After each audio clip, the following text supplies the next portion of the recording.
Moi, je veux plutôt parler des conditions qui se passent dans les centres de rétention et pourquoi nous sommes avec des centres de rétention dont le taux d'occupation est au maximum et pourquoi c'est dangereux et pourquoi des individus sont remis dehors au bout d'un certain temps. Il faut savoir que actuellement nous avons des centres de rétention que je vous dis qui sont occupés pour la majeure partie à 100%. Et parmi tous ces rétentionnaires, nous avons, moi je prends le cas de mon centre de rétention qui est sur Hendaye, 80% de cette population rétentionnaire qui est issue du milieu carcéral. Alors pourquoi ils atterrissent dans ces centres de rétention? Alors qu'il faut savoir qu'au sein même de la police, nous avons des unités d'identification et d'éloignement qui en amont vont dans les maisons d'arrêt pour pouvoir faire identifier, obtenir des laissez-passer concernant ces délinquants, qui, en toute logique, si le laissez-passer est délivré lorsqu'ils sont en sortie des maisons d'arrêt, concomitamment, à la sortie de la maison d'arrêt, on les met dans l'avion et la réadmission est effectuée, la reconduite. Or, actuellement, le problème, il est là.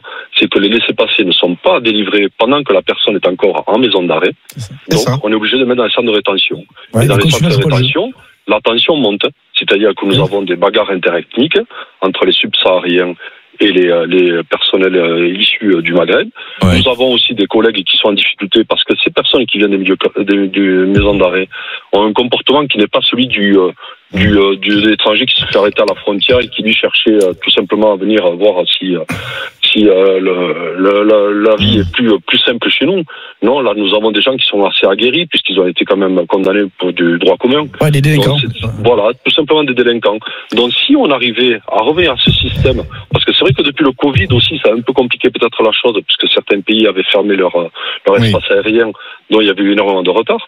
Si on arrivait vraiment à la sortie de maison d'arrêt à organiser ces reconduites parce que le laissez-passer est délivré dans le temps, on n'aurait pas ensuite ces individus qui sont dangereux pour la société dans les centres de rétention.